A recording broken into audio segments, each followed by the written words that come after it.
All right, hey everyone. Let me just adjust my microphone.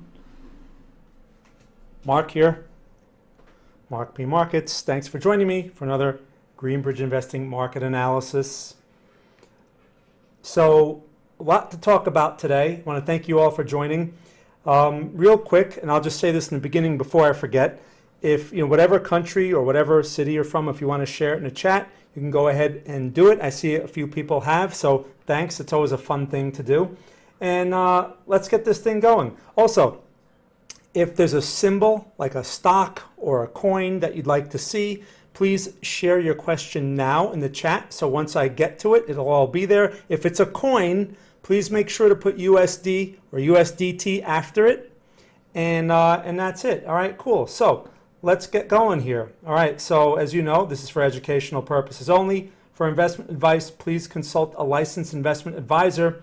Today's Thursday. We're going to update the price evaluation that we started earlier in the week, right? The whole objective of these sessions is to basically get a sense of levels and reward risk and potential opportunities over the next few days, right? Things change very quickly. So that's really the key to timing markets, especially on the short term. Someone had asked me the other day, and I didn't get a chance to answer this question, but his question was, how do you know you are consistent, or how do you know that you're that you're a good trader basically, and not just getting random rewards, And one of the things that I said, because he sent me a private message, and what I said was, when your average losses are less than your average profits over some period of time, that's one sign. But another important sign is how you're able to adjust with confidence, because that's the key thing. You could run any strategy. There are so many free strategies, okay? Just Google it.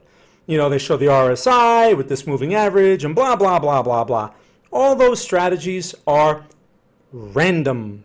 Your results will be random. They say, oh no, it's an 80% win rate, right? But they curve fit that information to like recent price data. And there's no way to know if that environment is going to be the same in the future. Most likely it's not. So that system means nothing if you don't know how to adjust, okay? And that's one of the objectives, one of the learning objectives that I strive for here with my streams, and I want people to be able to do that. All right, anyway, so enough talk. Let's get into this, because I talk too much. All right, so let's start with Bitcoin. Oh, Bart Guy sent me 100 coins. Thank you so much, Bart Guy. I appreciate that. I'm not even on TradingView today. See, and this guy sends me 100 coins all the time from TradingView. Thank you so much. I really appreciate that. Thank you. Okay, so first things first. If you've been looking at any of the other YouTube, the thumbnails on the side of your screen there, the nonsensical titles, especially over the previous couple of days, I hope, and I think most people here now realize, I hope you realize that those videos, which get like 150,000 views in 2 days, they're there to only basically capture your attention and maybe give you some hope or something, right? I mean, they're obviously trying to push something else. That's why they want you to click and whatever, right? My point is, please don't consume that information or take it seriously. They are trying to lure you in and basically poison you with hope. Hope is like sugar, all right? We know sugar is bad for us, but it tastes good and it makes us feel good, but it's bad. Hope is the same thing in the markets, because a market can keep going against you and wipe you out. So feeling good means nothing. All right. Anyway, let's talk technical analysis here. I'm getting into rants way too early. It's too early for this. All right. So let's get into this. I want to cover Bitcoin. I want to talk about stock market real quick, and I want to talk about gold and dollar, because we have some weird stuff going on here. First things first. We had FOMC yesterday. Okay. And of course, Powell, he always plays nice, basically, right? Chairman Powell, whatever, doesn't say anything that really makes the market sad or react in a very negative way. Look at the market reaction here. So Bitcoin even reacted well to it seems. Now look at this. People that took this trade, this was a very hard trade to take if you got into this bullish candle. I didn't call this trade, and I'm still not going to call it. The reason is I talked about in previous analysis, and I even talked about it on Monday. What I want to see is stability. While this is perhaps the beginning of stability, the first leg, all right, I am not interested in taking this trade. Here's why. And I know some people take it. Elizabeth, I saw a mention there from Elizabeth that she bought ADA on this basically on the coincident support, right? Because Bitcoin bounced off of basically ADA is just following Bitcoin. My question to you, Elizabeth, if you want to share this, what gave you the confidence to get in at that level besides the level? Was there anything else? You don't have to answer that question if you don't want to, but I'm just curious. So anyway, here's the thing. I talked about seeing price stability, right? And price stability, what does that mean? It means double bottom, basically.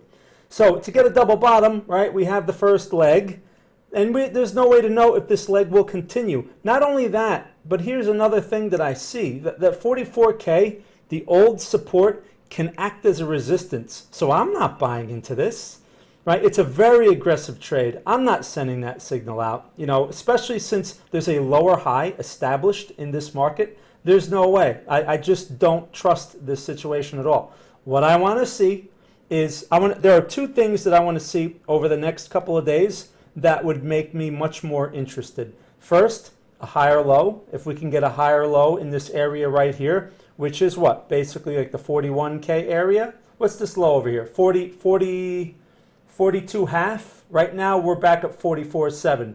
So a test of the 42.5 area or 42 even, that would give us a higher low. That's a form of stability. I would be interested in that and taking risk from there. Okay, that would be acceptable. Where there's a higher low, a higher high is likely to follow. Or if we don't get that, if it breaks that, then I'm looking for the double bottom, okay, which is again around 40K. Now, at this moment, it's hard to believe that we will get that. But we were in a similar situation as far as beliefs go when Bitcoin was up here. And everyone thought, oh, Bitcoin will never pull back. And we were just at 40K 2 days ago. Okay, so those are the two scenarios that I want to see. If Bitcoin cannot deliver those scenarios, then I'm really not interested. The only other scenario that I may make an adjustment for is if it gives like a very tight continuation pattern, which could develop in the form of maybe like, sometimes it looks like two little dojis or two little spinning tops, right? They often will like appear very tight. It's basically a higher low, but they'll appear like in an area like this, and I'll take something like that as well. I'd be interested in something like that. But other than that, I'm not interested because this structure is not convincing yet when we're faced with a lower high, okay? That's a distinctive thing that a lot of people are ignoring because the whole world is watching their 4-hour chart or their 1-hour chart, and all they see is this. And they're like, hey, we're back in a bullish market, blah, blah, blah. And Bitcoin was never in a bearish market to begin with. It's still not. It's likely in a consolidation, and I know in consolidations, fake outs and false breakouts and a lot of erratic price action is very common. So I'd prefer to wait for a better price and see if I can get the reversal there. It takes a lot of patience to wait for that type of stability. And waiting is the hardest thing to do, okay? Especially when you're trying to swing trade the market. Waiting in the face of a market that looks like it's running away without you, and then you turn on the news or you turn on YouTube or whatever, and everyone, the whole world is cheering it along. And it stimulates the fear of missing out. I don't have a fear of missing out. I don't care. Okay, if it wants to run the 60K from here without me, go ahead. I don't care. There'll always be another opportunity.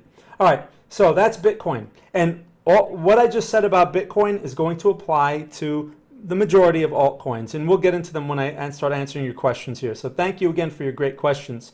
All right, let's go into Nasdaq real quick. And someone had mentioned in our chat room, someone had mentioned the bond market. I want to point that out too. So look, the Nasdaq looks very similar. Look at this thing.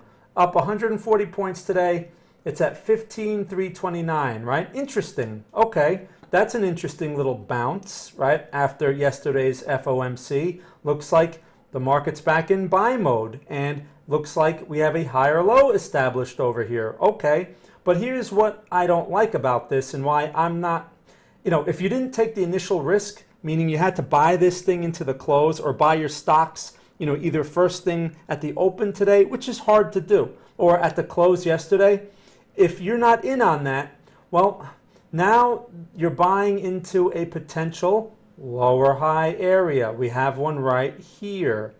So does the market put in another lower high? It's in the location to do it, right? So that's what I don't like about this. So just like Bitcoin, what I'd like to see here is a similar type of pullback or double bottom, now that I'm not in on the initial move. But it's the same thing. I want to see stability, because stability lets me know that this lower high is really not in control. That's what that lets me know. And it's not there yet, okay? So on that note, right, let's take a look at some of the leader stocks. AMD, AMD, look at that, right? But you had to buy this a few days ago. Do you buy this now? Tough spot, okay? Very tough spot. If the market continues, okay, but you have to take a lot more risk here. I'm not crazy about that. How about Apple? Apple, this doesn't look that convincing to me, okay? And Apple is the Nasdaq. Look at this. So we have this doji-like candle here, potential lower high, nothing very compelling here. If this thing pulls back, where do you think the Nasdaq's going to go, right? And the S&P.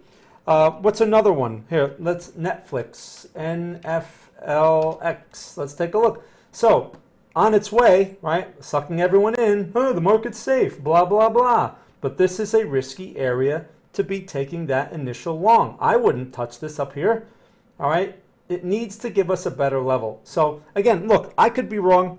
I was wrong back in like August and July when I was not willing to buy 14K and 15K, and the thing went to 15.7. I'm talking about the Nasdaq.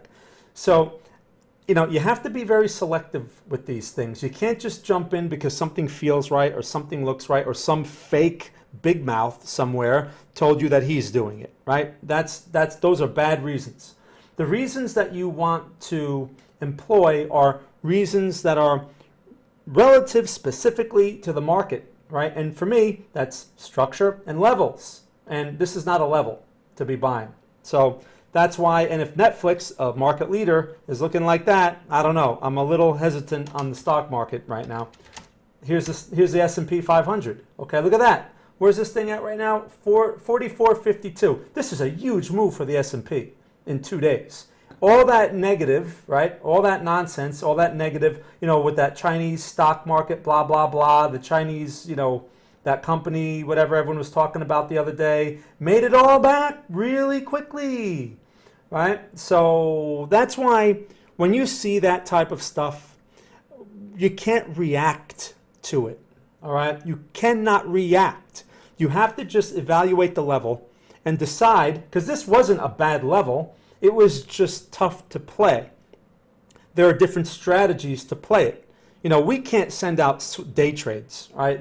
Things happen way too fast and things change way too fast for us to be able to do something like that. But day trades really are what offer the type of opportunity that keeps the risk minimized in these situations. Because if this can easily start out bullish and then turn bearish right away. And if you take a larger trade, like a swing trade, you get caught in that, it could be very painful, especially if you take away your stop, right? So anyway, that's the problem with these things. If I'm going to get involved on the bull side, right, which there's still an argument for it, but not at this level.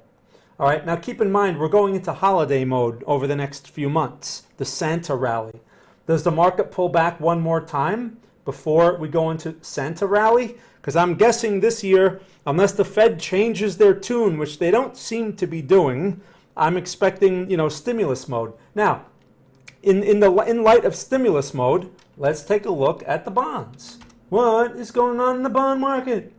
So look at this. That's a pretty bearish candle for the bonds, okay? The 10-year note. What does the 1 week look like? Look at that. Lower lows on the bonds. That's not good, all right? For interest rates, that means rising rates. So what is up with the stock market? Right? That's a conflict right there. So rising rates should not be good for the stock market, which, for me, that means, is that an opinion? Well, no, I know that generally rising rates are generally not good. So at some point, they may basically put a lid on this rally. And that's why I'm not so excited about getting into it. The bonds should not be looking like this. We have a lower high established, and that looks like it's going into a bearish trend, okay? So that's the bond market. Let's take a look at the US dollar, because the dollar is a reflection of interest rates. Oh, dollar red today. That's weird. Bond market goes lower, rates should be going higher. That should be good for the dollar. But dollar is not agreeing with that, right? So very conflicted, right? The typical rationale with the way these markets move is not taking effect. That's the irrational part of the market. Why I keep telling people, don't have opinions with these things. I talk about the bonds and the dollar and gold and all that, but I know to keep, any type of opinion that I may have, I know to keep it aside, or at least not trade on it, okay? This is a double top in the dollar now. Does that double top stick, and does this turn back into a dollar pullback?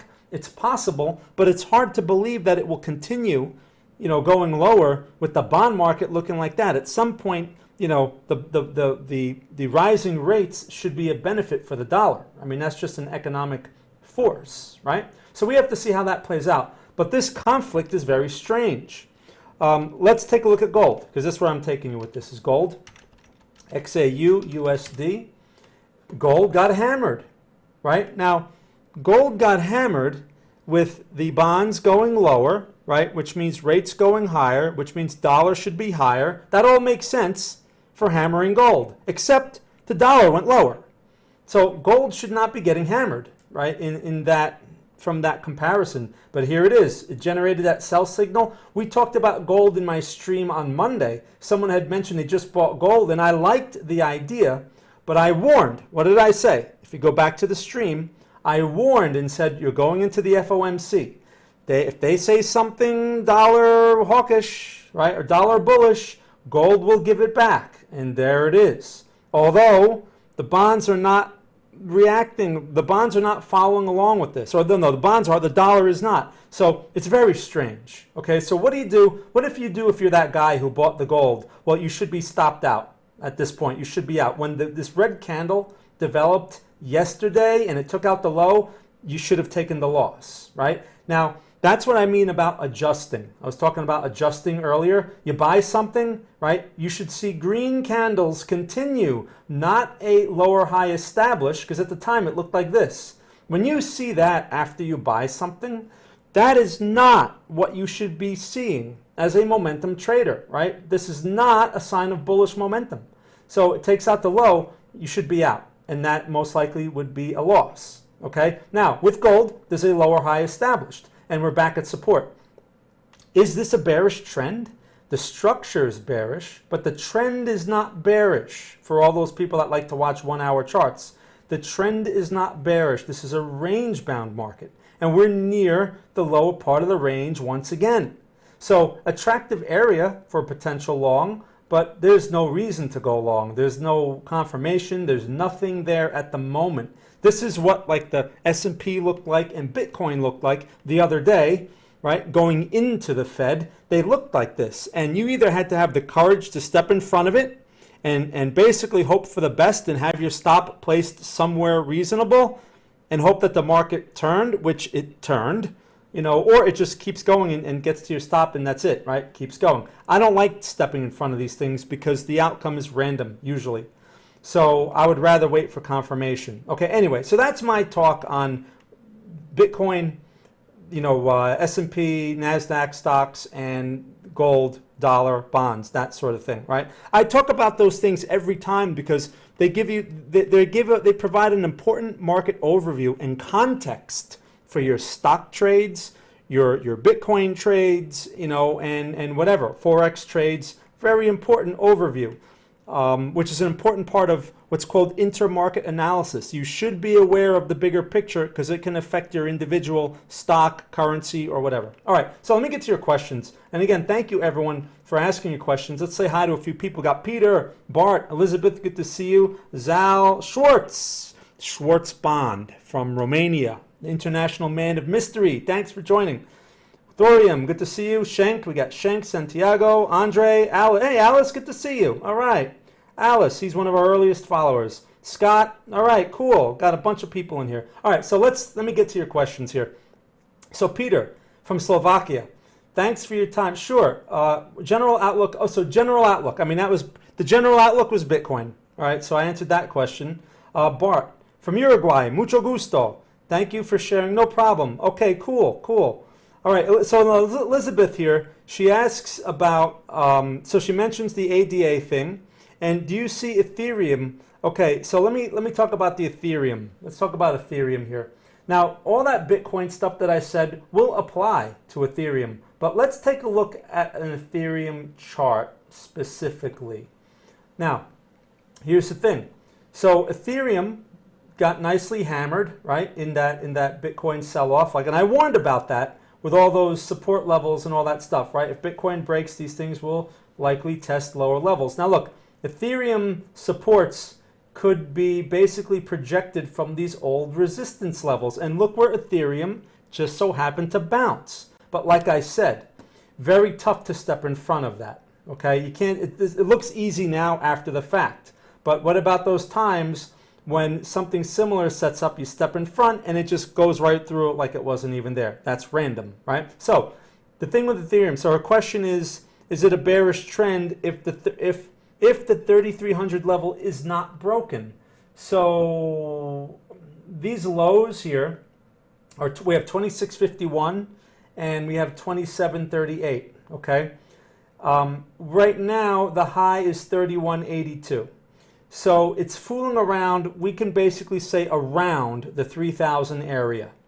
And it's possibly putting in a lower high. Again, all we have here is initial bounce, right? Initial bounce. Just like Bitcoin, that's not enough for me. This can easily turn into a lower high. There's no evidence of that yet, but we are back in this resistance. This congestion right here is likely to act as a resistance, right? In this area right about there. Okay, so I'm not interested in taking risk, at such a level. Like I said, I want to see the higher low and the double bottom. But to answer your question, I would call this a bearish structure right now. The only reason why I would call it that is because we have a lower high established. Okay, now it's not a bearish trend on this time frame because if you zoom out, this is definitely not a bearish trend. The general structure is bullish. It's just a corrective move, okay? On smaller time frames, it would be a bearish trend, but we're not talking about smaller time frames. So, like I said, with Bitcoin, same situation. I want to see this bearish structure, I want to see it be compromised. I want to see a higher low develop, I want to see a double bottom develop, I want to see a lower high resistance, like such a level where it is now. I want to see that level establish itself and then get broken. Okay, if we get that situation, which could occur with a higher low, it could occur with a double bottom, we get something like that, that tells me that this structure that's been giving us a hard time for like a month is no longer in control, right? So prices are likely, or momentum I should say, is more likely on my side if I'm going long in such a scenario. So we're not there yet. Like I said, these situations require a ton of patience. And most people don't have the patience. They just want to take action and hope for the best. But as you will find out over time, it's not very good for your account. Okay, so that's the Ethereum question, and I'm sure many altcoins are going to be in a similar situation. I'm going to say that right now. Let's start looking at the rest of the chat here. Okay, so Zal, thoughts on possible ABC correction for BTC? So back to Bitcoin. As far as ABC correction, possible, meaning we have A, right, we have the B leg, and if we have another bearish leg develop from here, it could be the C leg. But I wouldn't get too opinionated on that. First of all, as far as wave counts go, I mean, this previous structure, let's see, 1, 2, 3, 4, if this is the top of one, actually this would be the top of one, okay. So it could be a mini or a sub wave 4, and it could be an ABC of a sub wave 4 is possible. So that's good as a general roadmap. And if that's the case, If this develops into a wave C, well, as we know, wave 4s should not overlap the top of wave 1. The top of wave 1 is here, okay, which is 36.5 or just over 36, right? So that means wave C of 4 could, reasonably test somewhere near that area as long as it does not overlap, which basically brings 37K into the picture. Now, one thing that I warn against with Elliott wave is don't rely on that stuff like as absolute, as an absolute forecast, because things change so fast. That's why I think it's the simpler you judge the information, the less information you judge is better, right? Less is more. So like I was saying, we get higher low, we get double bottom. It's the same outcome as a wave C, basically unfolding, completing, and then reversing, right? Even if we get a failed low, right? And that would basically be equivalent to your ABC, and then next leg higher, right? That's what would be expectant from such a scenario. So I hope that answers your question. But my point is, don't get wrapped up in the wave counts. Just look at the structure and look at the levels. That's all you really need to focus on. Okay, so let me see what else we got here. Schwartz, all right. What do you think? Buy some more or wait a bit? If you're talking about Bitcoin, I guess you're talking about Bitcoin. I wouldn't buy some more here. If you're talking about swing trade, definitely not. If you're talking about position trade or investment, right? Like what do you call it? Inventory was the word I was looking for. Well, inventory is not about price levels. It's about your size. So anytime you have any type of extreme move, right, and it looks really ugly, like the other day, and I put this in the other chat room. I said, lows are always a good time to add to inventory. The key in those situations is really sizing relative to your investment plan. So quick example, if you have $1,000 and your plan is to invest $100, you can do it once a month, or you could do it, every time the market pushes a low or breaks some kind of level or something. Then you buy your $100 worth when it looks the worst, right? And now you're averaging into better prices over time. It has nothing to do with levels. So that's if that answers your question. But now that it's trying to break higher, this is possibly a lower high. So the risk is now increased. For a swing trade, forget it.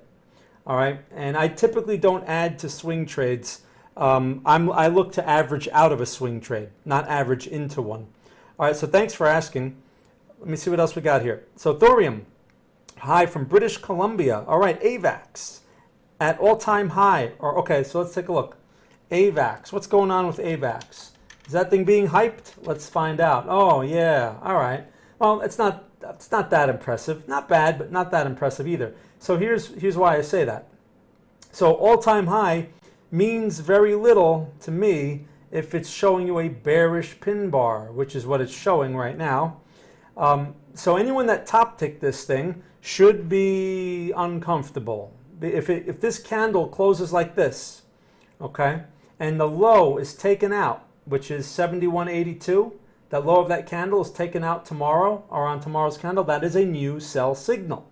That's a lot of risk that you have to take. Now, I hope you didn't top tick it, but let me just point something else out also. We had a couple of bearish pin bars the other day, right? And look, sell signal. And the sell signal didn't really go very far.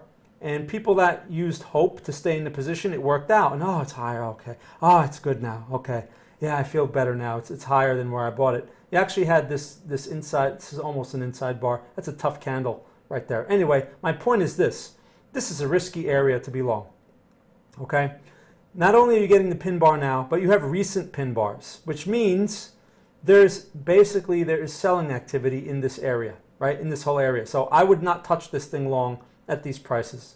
What you want to see are support levels. If anything, your first support level is going to be here. So maybe you get a double bottom in that area, and that's around $74. This thing is around, what is this thing? No, that's not right. Hold on. That's around, I'm sorry, $58, $59, $60, something like that. So this thing would have to pull back a good 15, perhaps 20 points for you to even begin to get attractive levels. If that level is cleared, then you're looking at this consolidation area right in here, okay? Which is around, what is that price?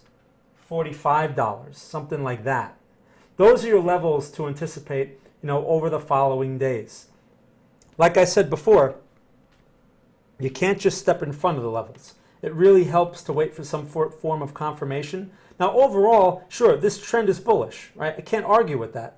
But these are risky levels because this trend doesn't mean it's going to stay intact. It can change. How many junk coins have we seen start out one way and then they give it all back, right? And no one sees that coming. None of your YouTube gurus. I never see a YouTube guru put a video out or title that says, AVAX peaked, going to give it all back over the next couple of weeks. I never see that, ever. I wonder why. Anyway, all right, so good question. Let me see what else we got here. So just going through the chat. Let me just catch up here. Great questions, everyone. So here's a question, Shank, this time from Turkey. Okay, hey, Shank, welcome. So you're like Schwartz, another international man of mystery. Every time he checks in here, he's in another country.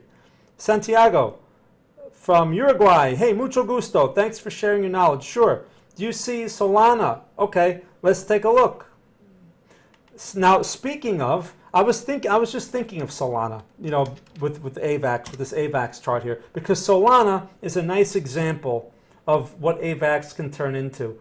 Pin bar. Bearish pin bar, shouldn't have been buying up there, right? Okay, so his question is, do you see consolidating between 140 and 150, or could it keep testing lower levels? Well, here's the thing. First, we have bullish structure generally. We have a corrective structure here. Okay, no problem. Where are the support levels? You have a support level right here, which seems to coincide with Bitcoin, because Bitcoin came off of 40K. And look, you have a nice strong candle off of this support level, which is 131 or 132 area, right? Okay, so that's a point of reference, important to keep in mind. Now, as far as, can it keep consolidating or keep going lower, you have a lower high right here. And until that is taken out, it's better to assume that this corrective structure will stay corrective, all right, until it changes the structure. So breaking that high, which is what, 170, that would be one thing that it would need to do. But it may change before that. So another thing is you want to spot is a double bottom. So if you retest the low, right, that one, again, what is it, 120, 130 area low, and you get a double bottom, that could be a sign. It's a little more aggressive, but usually when you get those double bottoms, or a higher low, like, somewhere in this area right here, which is what? What price would that be? 134-ish. You get something like that, those could be early signs that the corrective structure is changing and that the broader structure trend is resuming. So that's what you want to look for. Same story as Bitcoin, okay? Same story. Same type of formations I'm looking for. So that's how I would treat something like that. So if you're in something like this, at this point, there's really nothing to do here, right? This bullish momentum may continue. It may fool around a bit. It may consolidate. There's really nothing to do. There's no sell signal here. So you just wait until the market gives you a piece of useful information. You're not going to get that from a person, by the way. The market will tell you, all right? So thanks for asking. Hey, Andre, good to see you. Alice, all right. M, thanks. Okay, no problem. Do you do Elliott wave for short term? Well, if you mean short term, like intraday charts, the only time I use Elliott wave in those situations, if it's painfully clear, meaning I can see, 4 waves, waves 1, 2, 3, and 4, and a 5 is obvious, right? That would be the next wave, something like that. But if it's a mess and there's like corrective waves all over the place, I don't even bother, because it's just, there's no need for that complexity on smaller time frames. So I guess you could say I occasionally use it when it's convenient. And that, I mean, that's how Elliott wave is. It's very subjective, and you don't want to get too stuck or too confused by it, because it can give you opinions that are not really relevant anymore. Okay, so thanks for asking. Hey Scott. Okay, Doji USDT, all right, from M. All right, so let's take a look. DOGE USDT. What's going on here? So Dogecoin, look, again, this was we all know a major hype coin not too long ago. What's going on with the recent price structure? Well, right now it's in this corrective structure. Okay, look, you have lower highs here, test of support, lower high over here, right? Trying to push lows. So it's still in that corrective mode. Now, this entire structure from this high, what is this high here? 35 cents to the recent low of basically 20 cents. That can change when one of these lower highs is taken out. So this corrective structure is basically what it looks like right now is just one broad lower high, which is generally a bullish sign. But Bitcoin is going to have to rally unless they start the hype machine, unless Elon Musk comes out again and says, oh, they're going to take Dogecoin for their cars or whatever that nonsense is about. They start that, then this thing is in a position to start rallying because it's a higher low. But just because a higher low may be developing doesn't mean it's confirmed. So it needs to start taking out resistance levels, and it has yet to do that. Your first resistance level is up at this little pin bar right here, which is basically, what is that? 25 cents, just over 25 cents.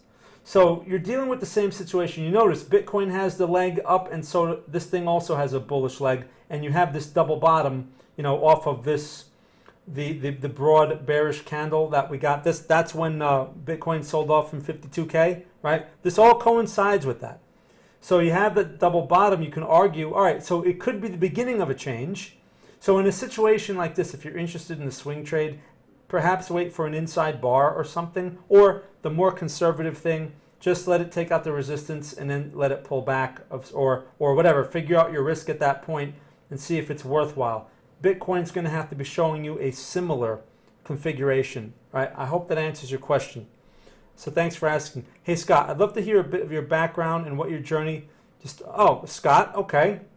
A bit of my background. No one ever asks me that. So I started out over 20 years ago as a Nasdaq day trader, and I worked for a firm they were located on Wall Street. It was a day trade firm that they closed only a couple of years after they had opened, but at the time they were a well-known firm, and that's how I started.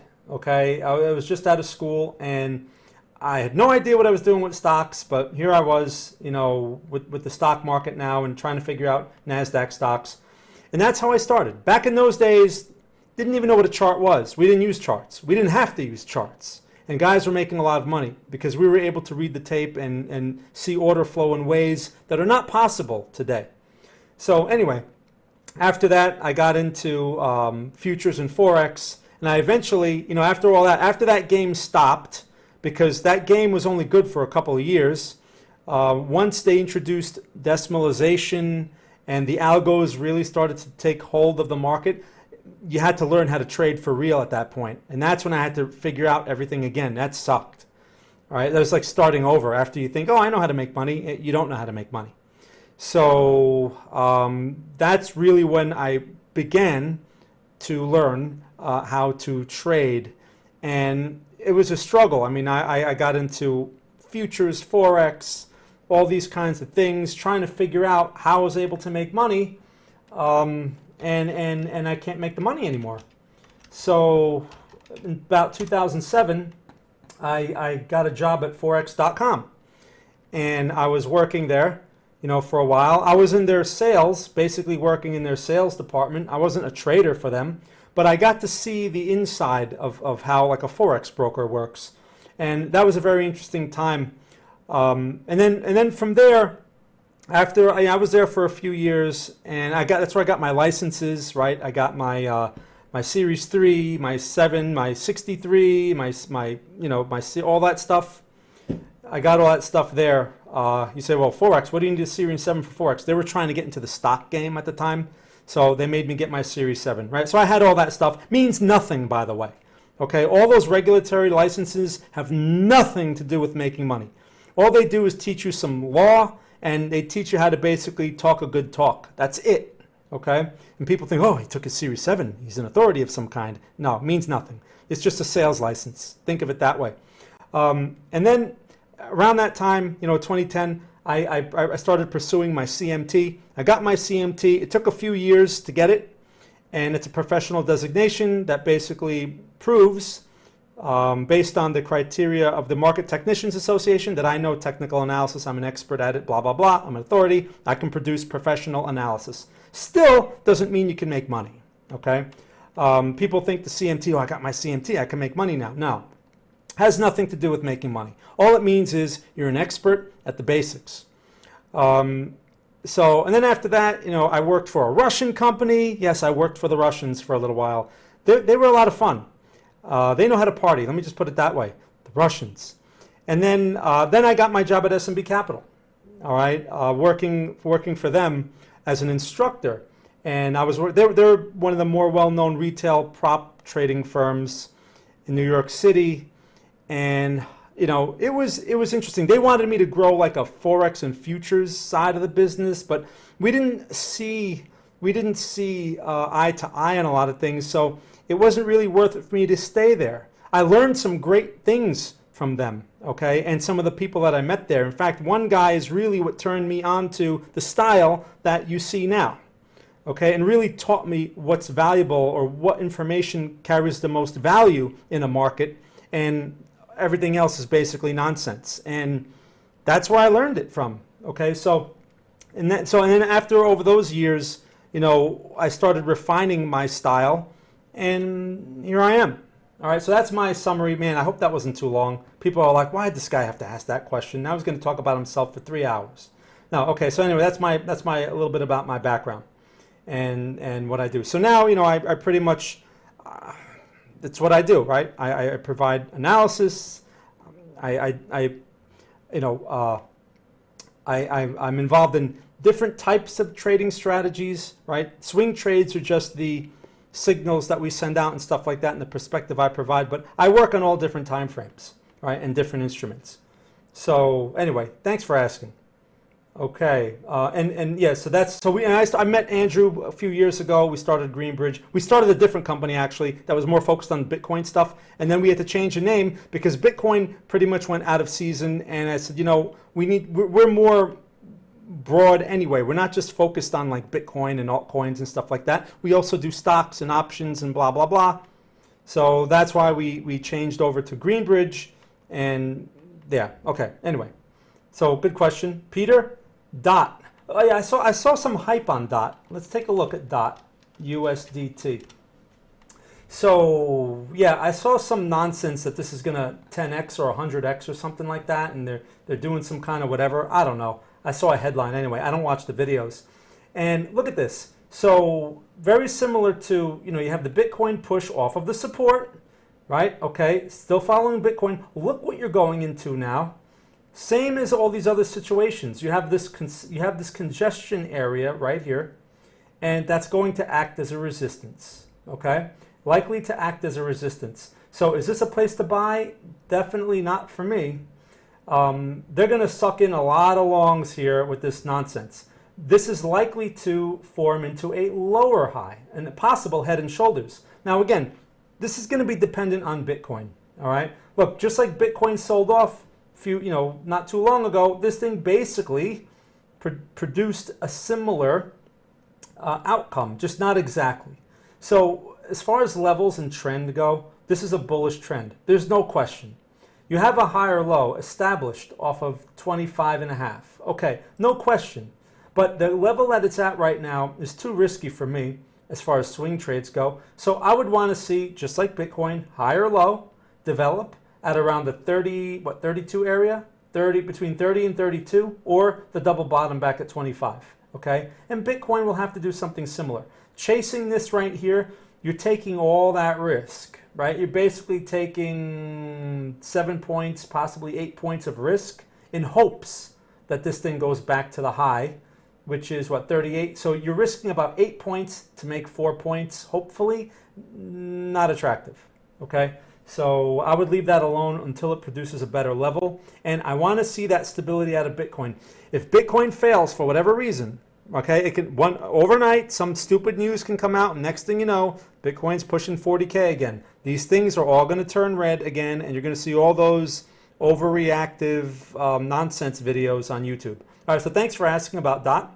Hey, Kim, good to see you. So Kim's asking about Workhorse, WKHS, okay. And let's take a look.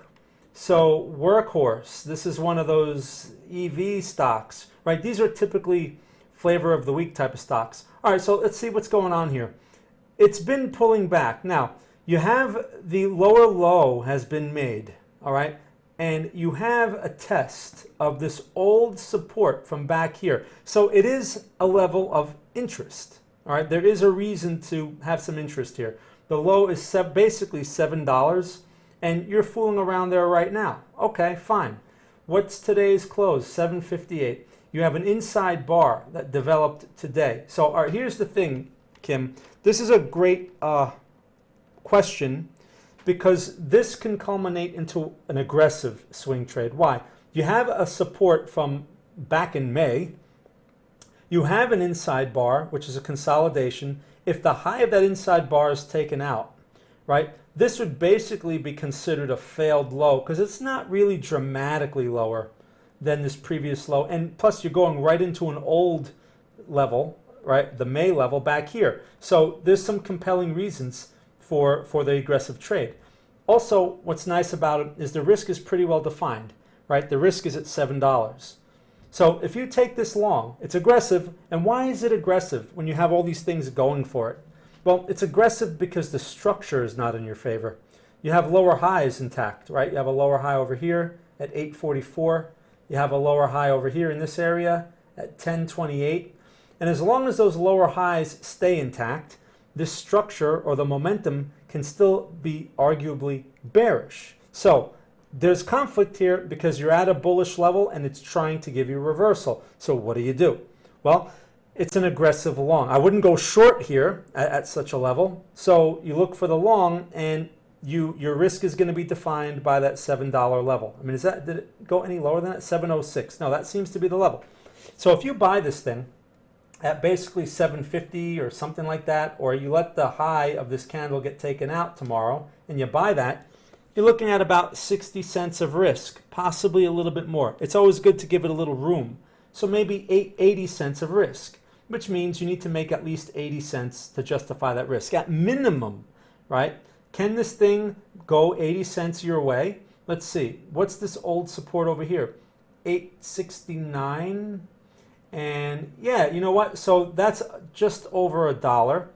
So your reward risk makes sense for the aggressive trade because the minimum should be right there. And that's an old resistance, okay, which you can see with that little green attempt over here, this little green attempt. So that's you can go for something like that. And if it reverses there, hey, you got yourself something. You may have yourself a nice trade because, again, the next level after that will be 10 something. And you don't have to take a lot of risk. The thing is, the probability of getting stopped out is high because you're going against the structure. Does that all make sense? So do you take a trade like this? That's going to really depend on your personal risk tolerance and your aggressiveness, right? If you don't like to get stopped out or you really don't feel like taking another stop right now, then this is not a conservative type of trade. But if you're like, hey, I don't care, yeah, sure, I don't mind risking 60 cents, a nice bounce off this potential area, blah, blah, blah. Okay, well, you have that potential here. Keep in mind, Workhorse is not a market stock. It's not a highly correlated market stock. It's a electric vehicle stock that seems to be out of play right now.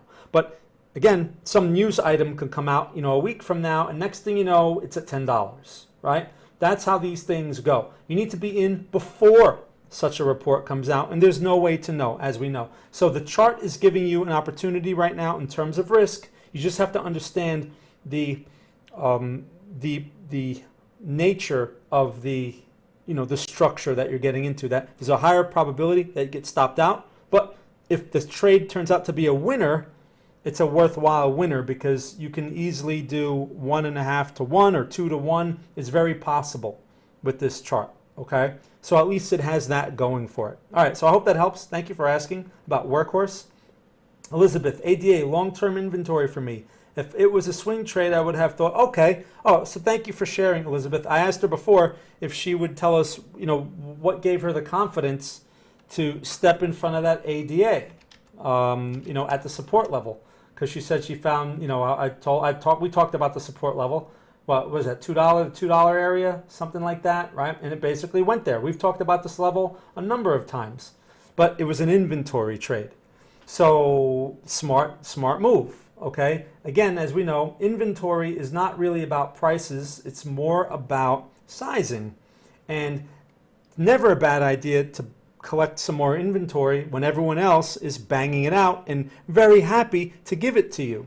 Okay, yeah, sure, it can get cheaper, but you're protected because you're sizing appropriately. Very common mistake is people say, I got the best price. This is probably the bottom. And they throw in, 100% of their investment amount at that price. That's an enormous amount of risk. It's ridiculous. You can't do that, right? And expect to show consistent returns over time. So anyway, nice job, Elizabeth. And thanks for sharing. Okay, Julio, any thoughts on AMP? Okay, let's take a look. AMP, USD. What's the story here? So AMP on Coinbase. Well, here's the thing. You have this elongated consolidation. Look at this, right? Consolidation, and also while it's making lower highs, it's been making lower highs and lower lows, but not exactly a bearish trend because it has not taken out this low of 4 cents. Oh, is that 4? No, I'm sorry. Lower than that. 3 cents, almost 4 cents, okay? This low right over here has not taken out that low. So it's possibly one big higher low. All right, you see that, how it's a higher low? Look where it bounced, right? Coincide with the Bitcoin bounce. All right, fine. So as far as thoughts on this thing, I think you're chasing it now if you buy into this now. Even though it's inexpensive, I mean, you want to take some small bites and see if this thing can get its act together. As inventory, that's one thing. Now keep in mind, I don't like these type of coins generally for inventory because you have to think of them as penny stocks. I think that's really the best way to think of them.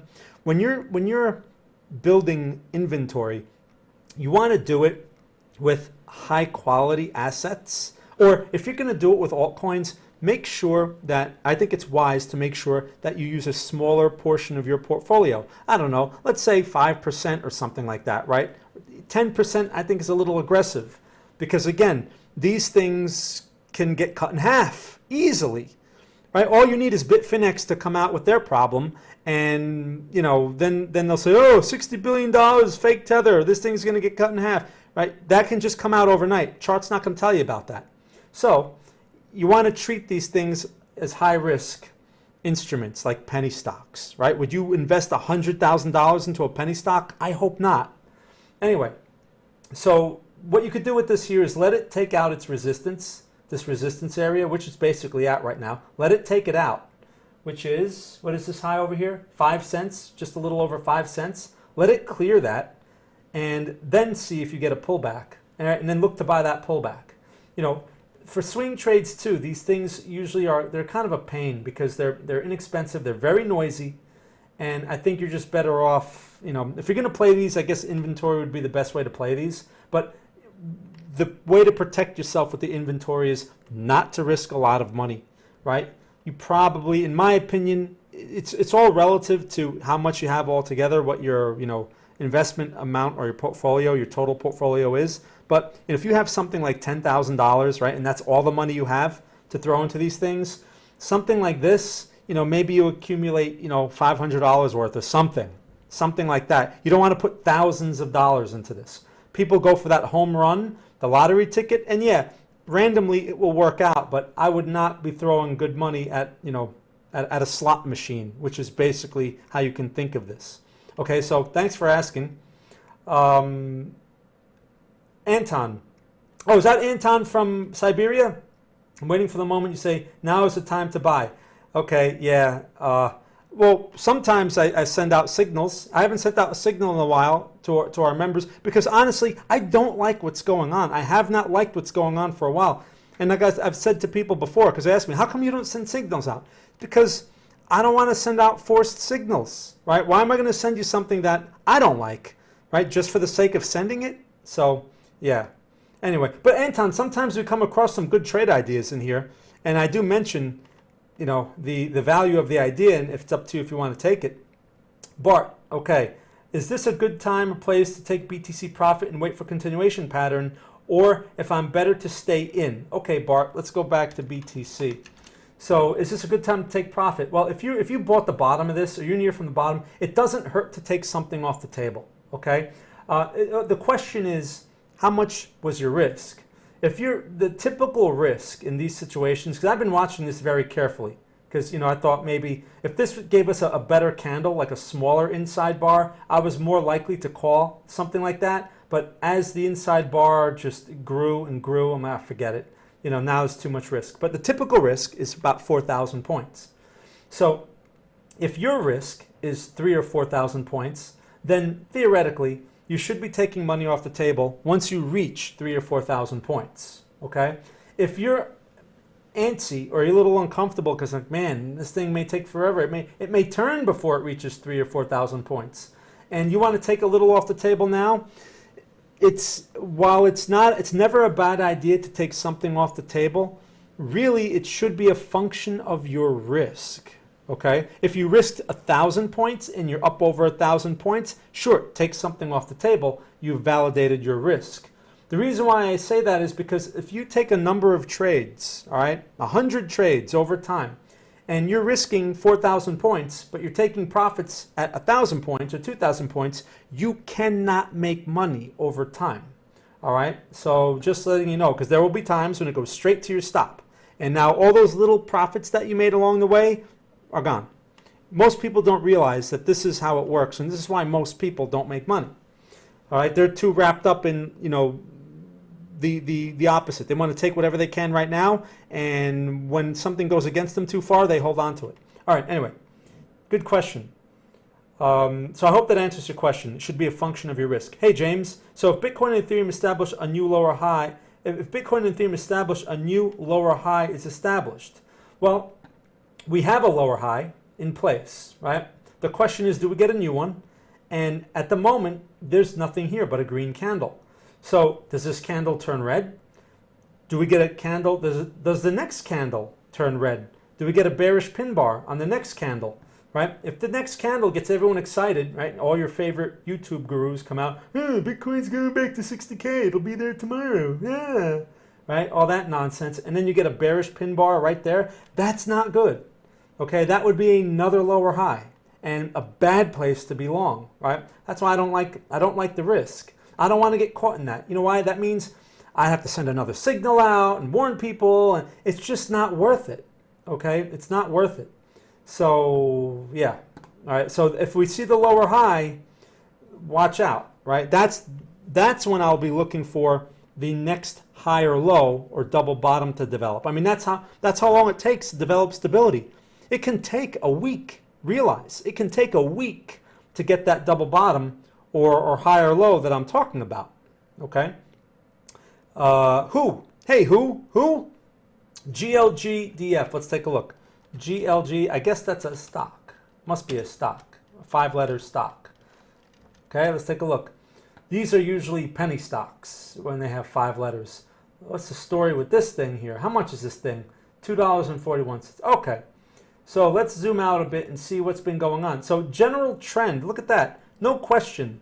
General trend, bullish. Okay, higher lows, higher highs. Now, recent price action is consolidation, right? Consolidation. Okay, this consolidation can turn into a continuation pattern. That's typically what a consolidation is. So here's the thing. Right now, you're at the range high of the consolidation. So while this thing is relatively cheap, I still, just based on the structure, I wouldn't buy it at the range high. And plus you have a red candle. right? Red inside bar developing. So I would not buy that now. Wait for the range low. Plenty of bounces off of that. Look at that. Plenty of bounces, and it's an old resistance. So you have, what price is this? Around, basically around $2, right? Maybe $2.10, $2, something like that. Wait for that price and wait for your buy signal there. That would be the ideal thing to do. Now, of course, the market may not deliver that. So another thing you can wait for is the breakout. If you want to buy the breakout, that's up to you. I'm not a big fan of breakouts, too many fake outs. But if it breaks out and sustains the breakout, meaning it pushes to like maybe what, higher twos, maybe 3 or something like that, and then gives you a pullback, and that pullback finds support around here, which is in theory what it should do, that would give you another buying opportunity.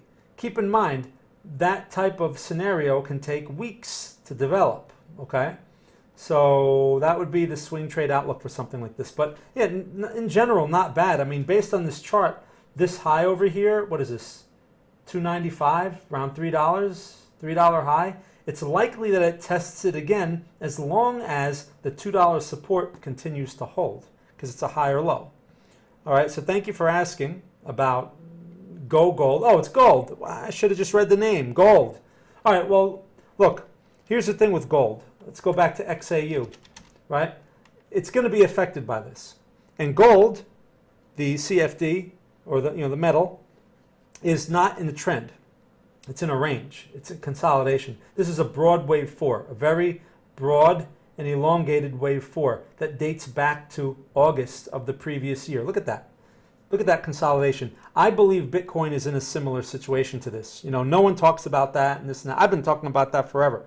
But until Bitcoin proves otherwise, this is what I suspect, right? See how random it is and see how erratic. It looks like it's breaking out, then it's not, then it makes a new low, then it's in a bullish trend again, and then blah, blah, blah, blah, blah. It's in a consolidation, right? So if gold can find some support, you know, where it is now, or maybe around 1700 or back in the 1600s, then that may go well for your gold. All right, if it can find support there, perhaps gold will do something similar. Stocks tend to, they don't perform exactly with gold, because obviously there are different variables that drive the value of the stock, depending on what part of the business, the gold business they're in, right? Are they lending money to gold miners, or are they a gold miner themselves? I don't know those details, but that can also affect the performance, of the stock besides gold itself. All right, so just something to keep in mind. But use gold. Don't lose sight of gold itself. All right, so thanks for asking. Pound, that's his name, from Romania. Not a man of mystery, though, working on it. Okay, no problem. I mean, it takes a little while to become an international man of mystery. But from my perspective, you're still international because you're not in the U.S. So you got part of the title. You're international. You're just working on the mystery part. All right, no problem. The pound is interesting. Now, keep in mind, I think it was earlier today, the pound, they had their interest rate announcement or whatever. They had a bunch of information come out. I believe that was earlier today. And look at that strong candle on the pound. Very strong candle there off of this nice support level, right? So this support level is no secret. I mean, look at this. Look at this area. Bad place to be short the pound. So now what do? That's basically a bullish engulfing candle. Very bullish signal off of the support area. If you have not bought this yet, all right, the buy signal would have been the break of the previous candle high. Not the best price, but still it would have at least got you into the trade. That was $1, what, 136.89, whatever, and this thing is about what, 30 or 40 pips higher or something like that. So here's the thing with something like this. It's tough to buy the initial candle. Maybe what you want to do is, if you're looking to go long, wait for an inside bar, okay? Wait for an inside bar to develop and then let the high of that get taken out. Forex has been very tricky with all this lack of decisiveness, with the Fed and all the stuff that's been going on with the dollar. Now keep in mind, the US dollar had that bearish candle today, but it's been acting very strange while our bond market is going lower. That shouldn't be. So if the bonds continue lower, it is likely to counteract that US dollar situation. If that US dollar breaks out, because right, we looked at it before, it had that double top. If it breaks out, that's going to be bearish for the pound, right? So with all that aside, I'm not telling you that to form an opinion, but just something to keep in mind, because that can change the look of this chart very quickly, right? Because you're inverse to the dollar. So based on this, if you're looking for momentum, well, I would wait for like an inside bar or something, measure the risk off of that, and then see if you can get a push, back up to this resistance area here, which there's plenty of room there, right? What is that? What is that price? 38, basically 39, right? 139. And if you're buying this thing around 136s, 137s, right? Something like that, you're looking at 150, possibly 200 pips, something like that. That's within reason if it can work itself back up to that range. But just keep in mind, this thing is not in a trend. Okay, so you're playing the range game here, and you want to try to get near that range low, because right now, if you had bought the range low, if you were confident enough to step in front of it, or perhaps you were looking at a smaller time frame and you stepped in front of it, this would be the level to start exiting, okay, because you're in the middle. So I would wait for something like that, like I said, and see if you can get the push to the range high. I would not look for trends on this thing. There's no trend here. I mean, the bigger picture, we can argue it's a broad high or low. We can argue that, but we can also argue that there's a head and shoulders there. So this thing is not going to really resume the bullish trend or perhaps begin a bearish trend until the dollar makes a decisive move, and that may take some time because the Fed needs to be more decisive in their talk, okay, or what their action is, whatever they're doing. All right, so just a few things to keep in mind. All right, but it doesn't mean you can't play the range here. Just don't get opinionated. All right, so thanks for asking about pound. Scott, that sounds like a fascinating... I followed since 2017. Oh, right, okay. Yeah, okay, Scott, right. So, yeah, I've been doing this a long time. And yeah.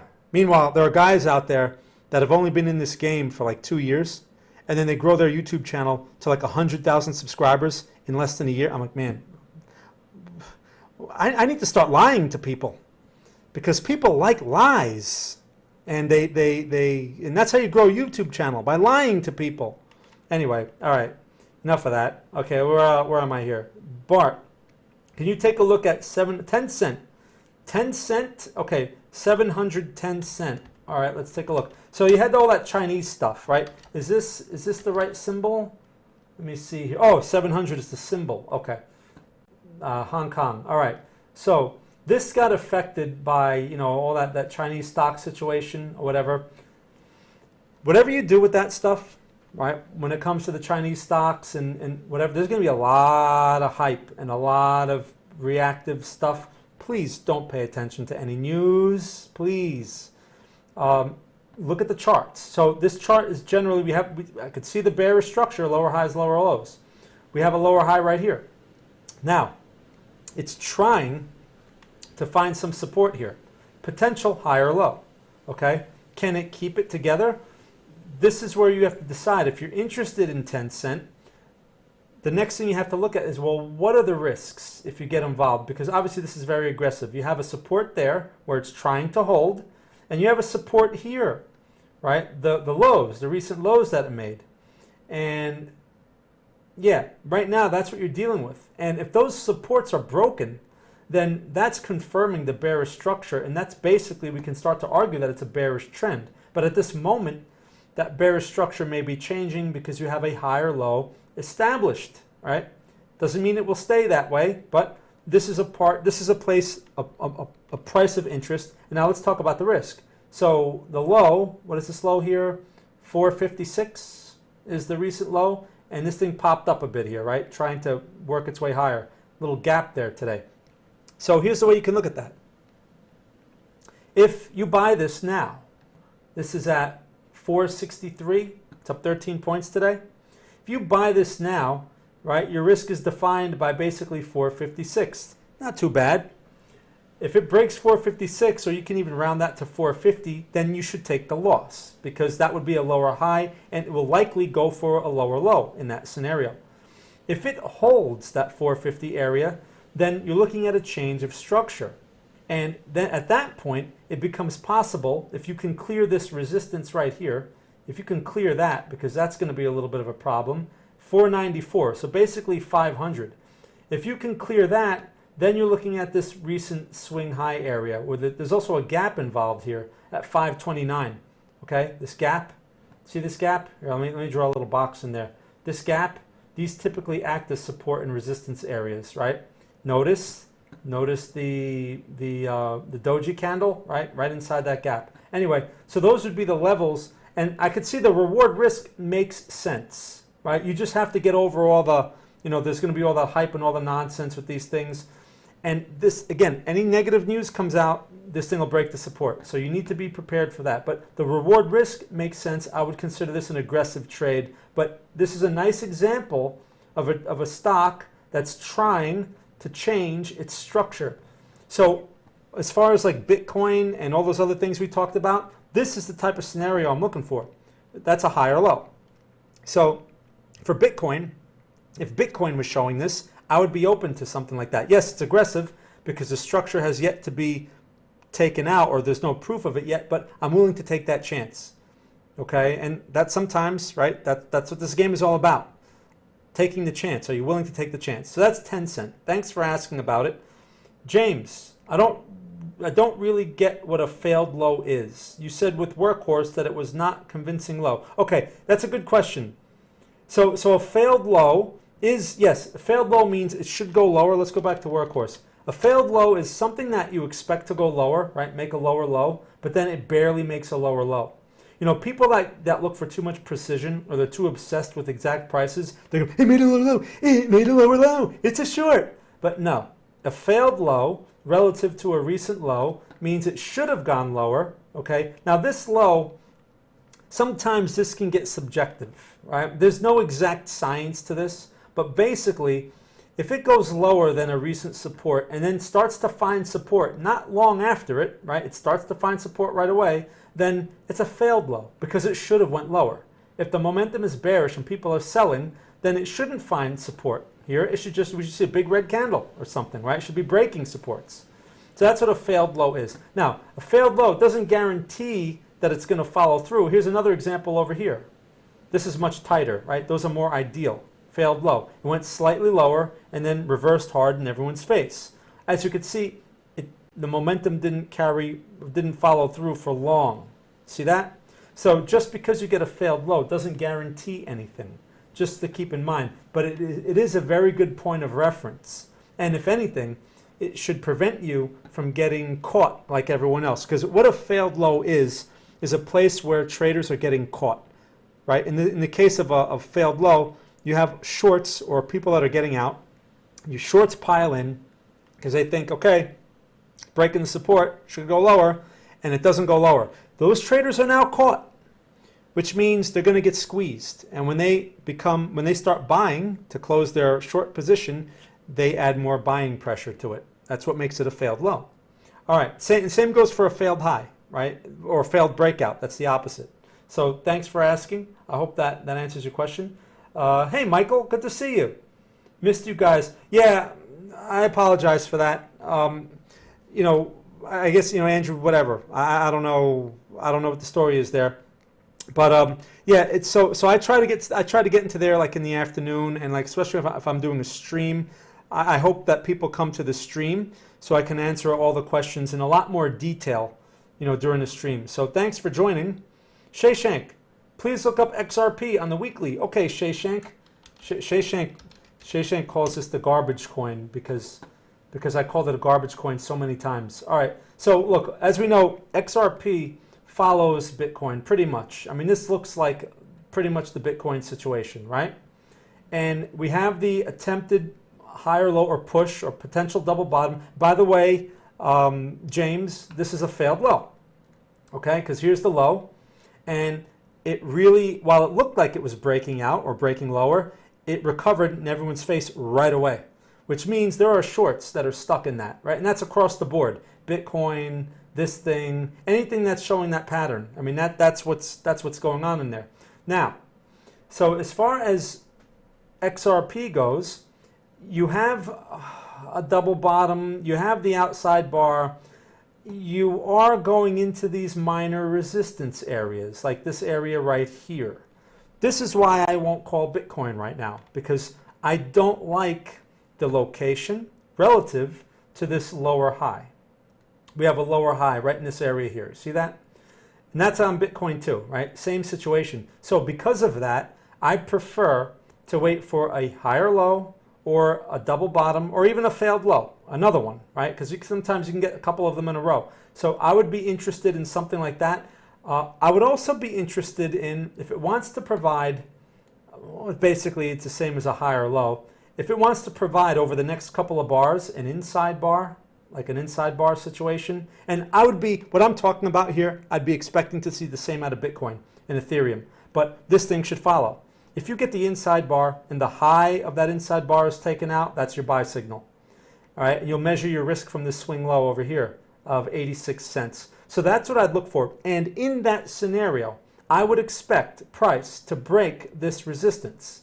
So if price does not break the resistance and the first thing you get is another pin bar, a bearish pin bar in this area, that is not what I want to see.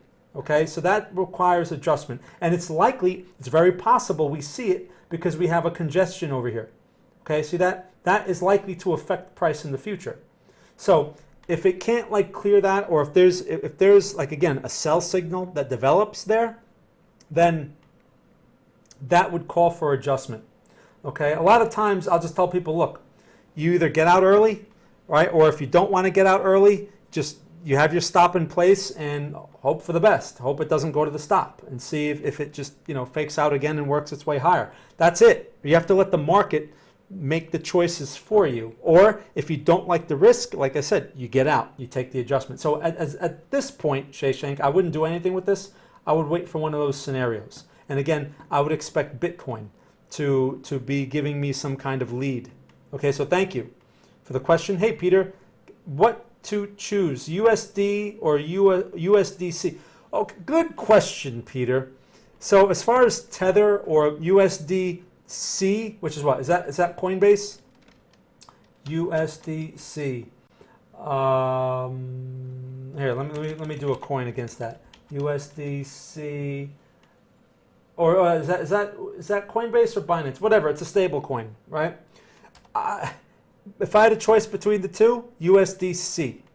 The reason is that Tether situation. Okay, I talked about it a couple of times in my stream. If you just Google it, look, I encourage you to do your own homework and do the research, because again, I don't want to instill fear or anything like that. But that Tether situation is very tricky. And after all the stuff that I saw, I don't know if it's true, because I have no way I don't have any evidence myself. But the arguments are pretty convincing. And if it's true, I would not go anywhere near Bitfinex or Tether or their stupid coin from Bitfinex, because, man, what bothered me the most about that situation was the backgrounds of the people that are running those companies. Because there's some criminal backgrounds there. How could you put your money in a place of companies that are being run by people with criminal backgrounds? Well, that's all I had to hear. I'm like, screw Bitfinex, not going near any of their stuff. Now, again, nothing may ever come of it because everyone keeps covering it up or whatever. So, but you asked me, Tether or USDC, I would go for anything non-Bitfinex, okay? Non-Tether. So thanks for asking. Keep in mind, if that Tether situation gets out of hand, everything is going to be affected, okay?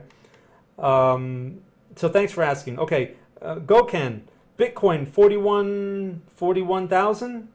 Okay, Bitcoin 41,000. He says. So, well, look, 41,000 is a support area. It's possible. I would like to see it, and I would like to see what kind of price action we get there if it can provide such an opportunity. But I don't think in absolutes, right? I keep an open mind. I have no opinions. People ask me all the time, where do you think Bitcoin's going to be? Where do you think Bitcoin's going to be a week from now? Where do you think it's going to be a month from now? I have no idea where it's going to be. I have no opinions.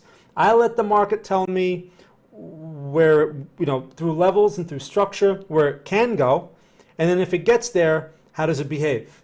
Okay, and is it consistent with the structure that I'm seeing, or is it conflicting, right? And then can I measure risk from here? Is this a risk worth taking or not? I think very short-term oriented.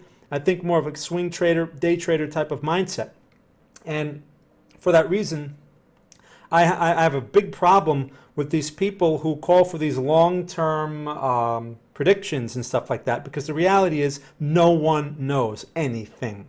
Unless you're an insider and you know about some specific news that's going to come out because, Elon Musk told you, or because, the CEO of Coinbase told you, then you have real information that can affect the market, okay? And you have an advantage. But if you're a retail trader like everyone else and you have to guess, right? No one knows anything. All these experts, all these geniuses, all these, I'm an economic blah, blah, blah, and I've been in this game 2 years, I know everything, right? Those guys, no one was calling for Bitcoin 30K at 64K, no one. And at 30K, no one was calling for Bitcoin going back to 52K, no one. So you have to keep that in mind, okay? Meanwhile, what was I saying at 52K? If you go back, I wasn't telling people to get out or to short it. I wasn't saying, hey, this is going to go to 40K in the next few days. I wasn't saying stuff like that. Why? Because I don't know that it's going to go there. What I was saying was the risk is too high for me. I'm not interested at these levels. It's a resistance area. I was saying that. Okay, so you can see the videos. That's how I look at these things, right? What is the risk? And there comes a point where when you can't argue with the market anymore. The opportunity becomes so clear, like, man, there's just so little risk here. When it becomes like that, that's really when you should take the trade. And it's like when you can't poke any more holes in the idea, it's like, man, there's just no more arguing with this thing. That's usually, a good time. It's hard to do, but that's usually it, because often you can find many ways to poke holes in the idea. But most of the time, it's better to stay out when it comes to like the situation we have right now. Anyway, all right. Let me continue with these questions here. So, wait. So Shashank, XRP on weekly chart. I'm sorry, I just saw that. XRP. Well, it's not going to be much different than Bitcoin on the weekly chart, but let me just comment on it real quick. And let's go back to, let's see, a 1 week. All right, let's just go back here. So look, Bitcoin looks just like this, by the way. And on XRP, you have this. I wouldn't really. There's no trend here. Okay, it's a consolidation. You have a basically near a range high up in this area, and you're sort of in the middle of the range. Weekly bullish pin bar. Okay, and you're coming off of a support area. So this is just, you're in the midpoint of a consolidation. As we know, midpoints are highly random. In terms of the weekly chart, your more attractive prices would be near the range lows. But do we get back there? We don't know. But if we do, that's a great place for longer term interest, okay, at such levels. Right now, with this weekly pin bar developing, if we take out the pin bar high next week, that may lead to a sustained move higher, right? Good for swing trades. And I would be expecting a similar behavior from Bitcoin. All right, so I hope that answers your question. Okay, let me see what else we got. Thorium. How would a 70s style energy, thorium, that's a energy crisis. Let's take a look at oil real quick. I don't know. I mean, oil's looking good right there. Well, I guess that would mean oil would be like at $140 a barrel or something like that, right? This is strong. This is ridiculous. Oil, so someone had asked me about oil the other day. Oil does its own thing a lot of times. Obviously, it's affected by other variables besides the dollar.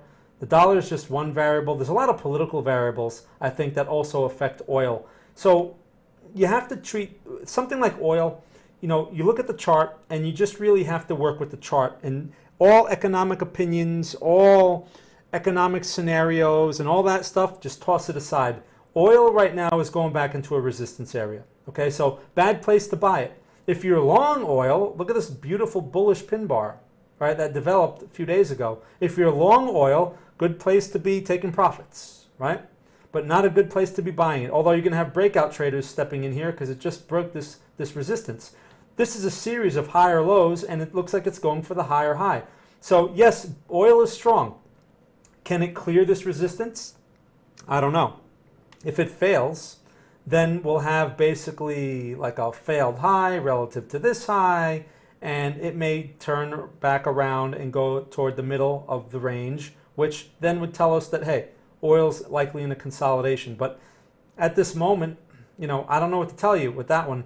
Like I said, I don't have any type of opinions like that. And how it would look, what I do is I just look at major markets, and really I focus on interest rates because that's a major factor in everything. So I'm going by the bond market, the dollar, and gold. And if some sort of energy problem comes about because of that, I'm sure it will be reflected in those markets, and I will adjust based on the structures and the price points, right? The levels that develop and how the price action unfolds as a result. If I sit there and try to have an opinion and be like, well, this scenario, then blah, blah, blah, then that opinion can really become a problem or get in the way, especially if it's wrong.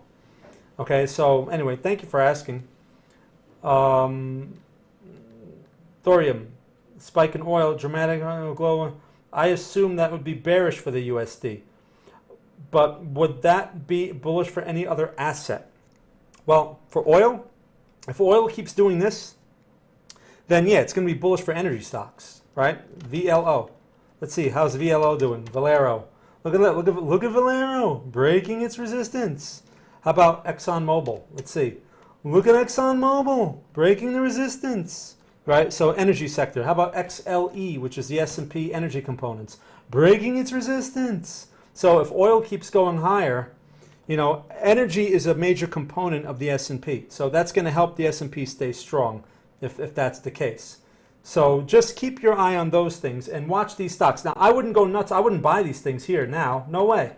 You're buying into a potential resistance area. Look at this. Look at this resistance, right? But perhaps a pullback. Maybe it goes back to the range low over the next month. Who knows? It's the question is if the market provides the opportunity. There's no opportunity in that right now. I wouldn't touch that. All right. So anyway, thank you for asking. Good question. So keep an eye on the energy sector, right? You have the oil, whatever, like stocks like VLO, and how about Marathon Petroleum? That's another one. Look at Marathon Petroleum. Breakout. That's a nice breakout. This is great if you're long. If you're not long, you don't want to chase these things. Okay? So that's where you want to keep your eye on if oil continues that trend. Thanks for asking. So Mohammed from Malaysia. Aussie dollar. How am I doing with time? Okay, I'm going to wrap this up here momentarily. This is about the time. Thank you for asking. I want to see if I can answer everyone's questions though. How am I doing? Wow. Okay. So, yeah. All right. Cool. So let's take a look at Aussie dollar. So look, the dollar got hammered today, right? Let's just go back to the U.S. dollar real quick because this is Aussie against the dollar. This is the dollar index. Double top on the dollar index with an outside engulfing candle. Bearish for the dollar. Does that momentum continue? We have to see because the bond market is doing something unusual. So going back to the Aussie dollar, look at this beautiful higher low established. Previous candle high taken out, and you basically have this engulfing candle. That's a long signal on the Aussie dollar off of a higher low. So if this structure stays intact and the dollar continues lower, that should be bullish for this thing. So if you, I'm hesitant to buy on something like this right now. You maybe could get a better price if you wait for an inside bar. But if you don't want to wait, the question is, what is the risk? So if you buy this thing, let me just get my prices up here.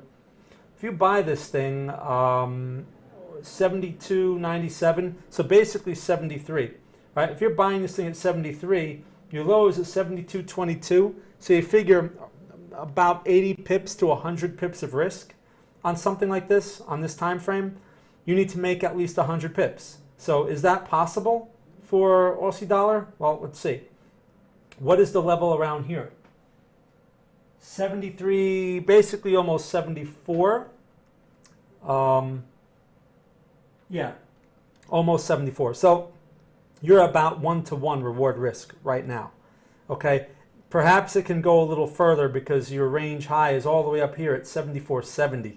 So if you get a nice momentum run there, you know, it could be worthwhile. But 1 to 1 is the first place you should consider taking something off the table, right? If you're buying this candle. That's why I'd rather wait for a slightly better candle to see if you get a better reward risk. In one of these situations, one thing to consider, which I don't do very often, but one thing to consider is, you know, maybe you buy a small portion now. Let's just say a mini lot. You buy one mini lot right now, okay?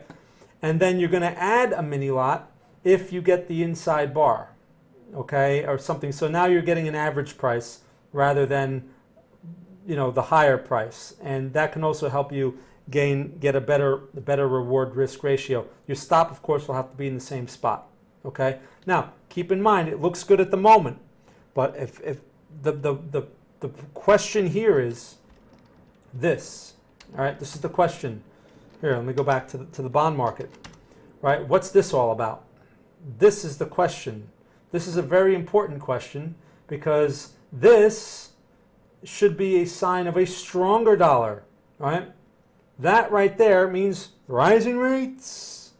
So if this continues, at some point it'll catch up to the dollar, and I don't know how much lower that dollar is going to go if these bonds keep doing this. They're not supposed to be moving together. So again, the dollar index is not the dollar alone. It's affected by other currencies. So perhaps, you know, we're getting an effect from that. But this right here is definitely dollar bullish. This is not dollar bearish. So, you know, interest rates have a major effect on things. So just something to keep in mind as another variable of risk to consider. Okay, so thanks for asking about Aussie dollar.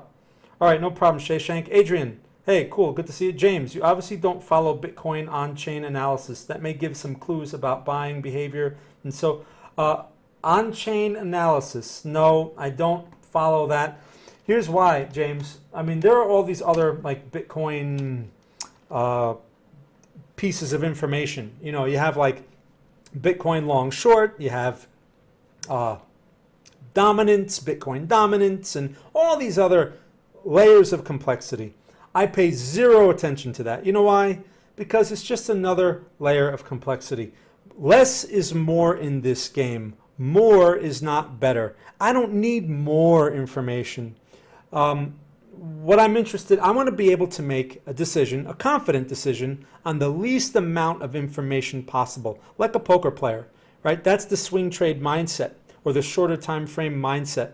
So that's why I pay no attention to anything like that, no attention to news, no attention. I do not consume the sugar or the same information that everyone else consumes. I only look at some price points and some price information, and that's it. Okay, and I'm able to make confident decisions because I'm focused on my risk. I'm not focused on anything else, right? The reward is basically random, and the reward that you take in is a function of your risk. Risk is the only thing we can control. So I only want information that's relevant to that, and I can use a chart to help me get this information, right? The chart is useful for that. But as far as predicting, as far as projecting, the profit target is right here, and look, this trade could be worth $1 bazillion if I just put on this giant position and blah, blah, blah, blah, blah. There's no way to measure with any type of precision the exact probability, right? Like I can't give you an exact probability. This trade has an 88% chance of working out. I can't do that, okay, with this. So I have to assume that if everything lines up the way that fits my criteria, I have to assume that I have better than 50%. So maybe it's 51%.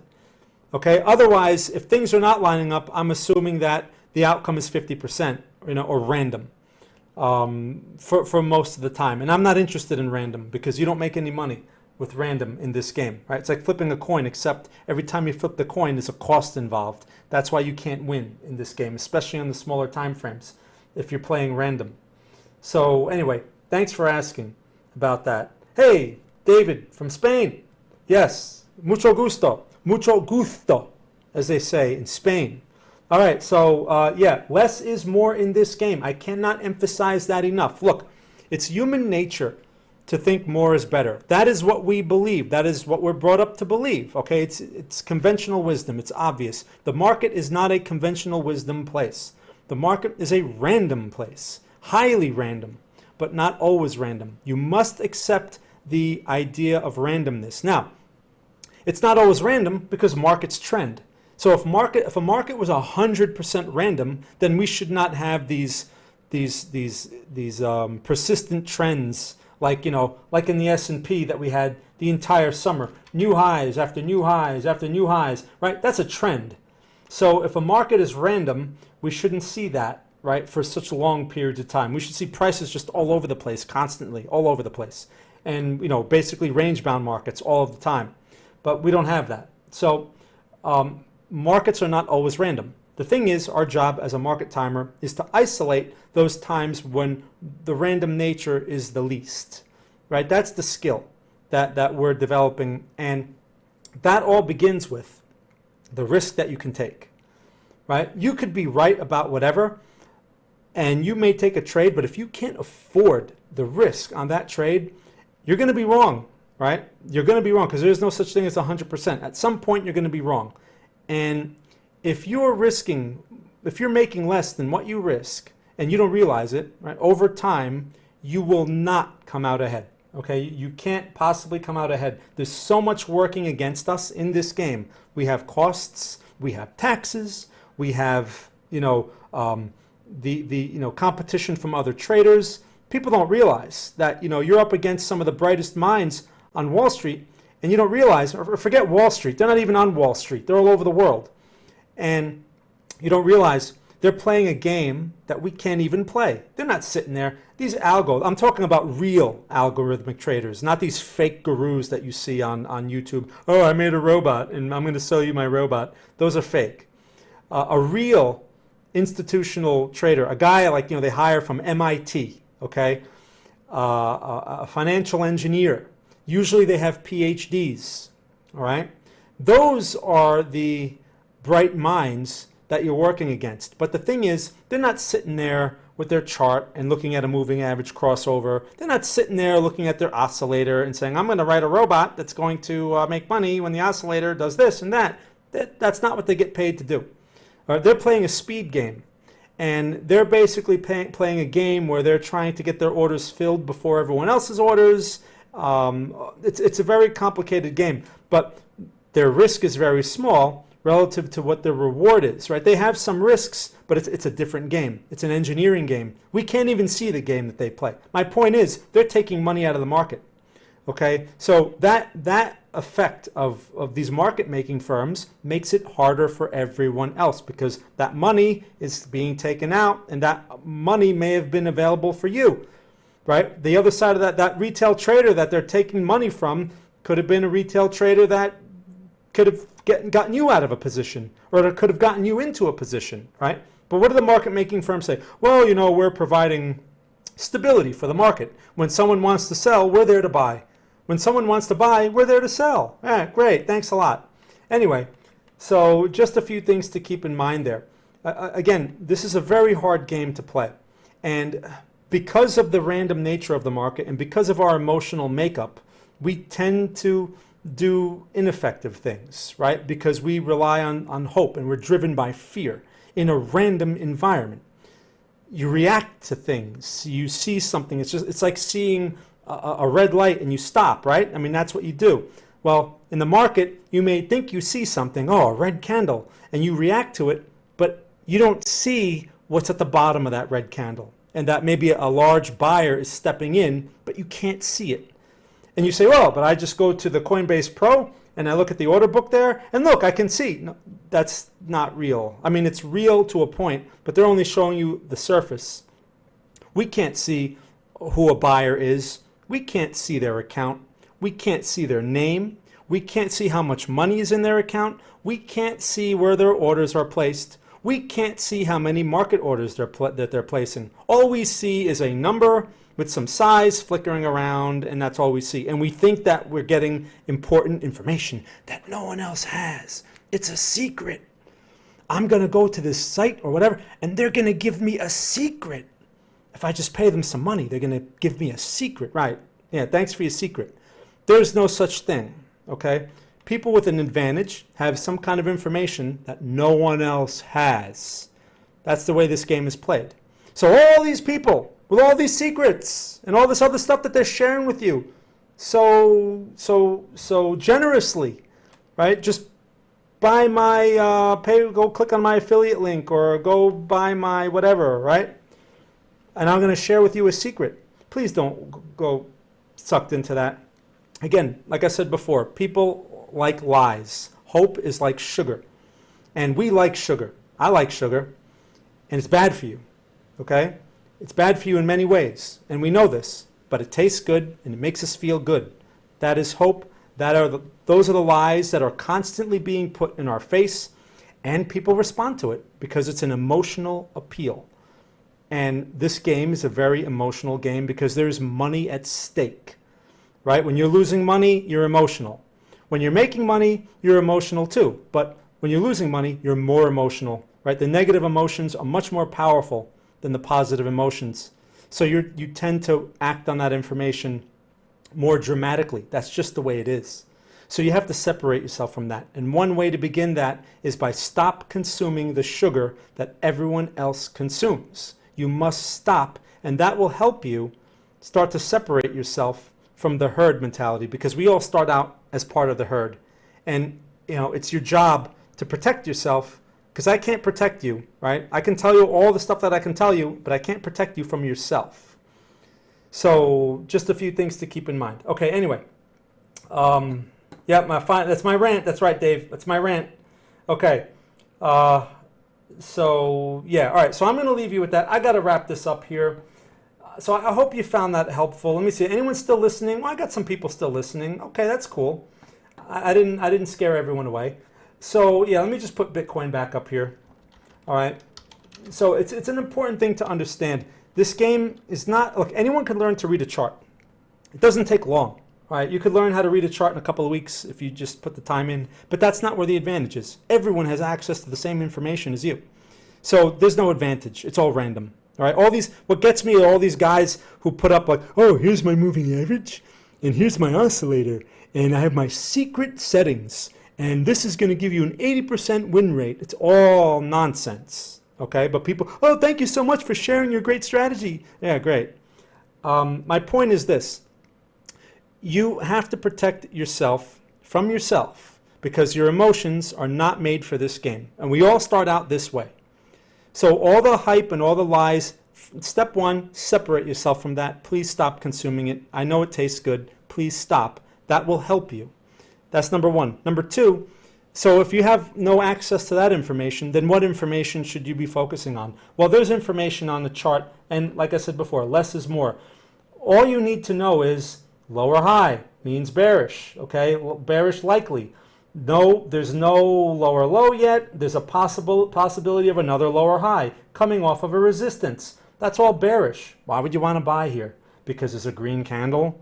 Because everyone else is buying, right? So that's that type of information. Just those two little pieces of information right there keep me out of the trade, right? I didn't have to spend hours analyzing this. I just look at those factors and be like, not interested. Right? And I'm controlling my risk because when after everything is said and done, this is a game about one thing, and it's risk. Can you afford the risk or not? You want to take an aggressive trade? Okay. Can you afford the risk? All right. If you're just taking trades just because you like action, you're just gambling, right? And you're better off at a casino. Casinos are a lot more fun than sitting in front of a computer watching your money evaporate. All right, so that's it. No more rants. I'm going to stop now. I want to thank you all for, and thank you, David. I want to thank you all for taking the time here to listen to me talk forever, and I just never stop talking. Thank you for all your great questions and all of this stuff. If you'd like to know more about Greenbridge, there's a link. You could see some links in the Show More section of the video. Look, right now, I'm not sharing lots of trade ideas because I need to see some more clarity in the market before. So don't take the free trial and be like, oh, there's nothing going on in here. Andrew's in there most of the time sharing perspective and stuff like that, but we're not sharing day trades. So you have to understand there's not going to be a lot of action. There are other chat rooms and there's all kinds of other things out there that you can, if you want action, they'll give you action, especially if you pay them. They'll give you action, but you're not going to make money. Okay, over time, you may make a couple of profitable trades, but over time, because of the random nature, you're just going to go back to negative because there's a cost involved, and most likely you're going to hold a negative trade more than a positive trade after getting frustrated for getting stopped out a few times. That's again, even if the person you follow even knows what they're doing. Most of these people have been in this game less than 2 years, and that's a beginner. Okay, so many people don't realize, because the beginner can talk a good talk, they're following beginners who have no experience, have no idea what they're doing, but they put on a good show. All right, anyway, okay, cool. So you guys, Monday I look to stream again. Maybe I can get my trading view. I managed to get it work the previous Monday. Maybe I can get it to work again, even though it's a pain, and I could simulcast on trading view. But anyway, so you can find me either on there or on here. If you haven't pressed the like button, please press it, because I think it helps me somehow. All right. I mean, it doesn't cost anything to press the like button. So thank you again so much, everyone. Again, if you have other questions, you can also find me over at greenbridgeinvesting.com and all that. All right. So everyone, wherever you are in the world, no matter what time it is, during the day, during the evening, have a great day. And thank you very much for watching.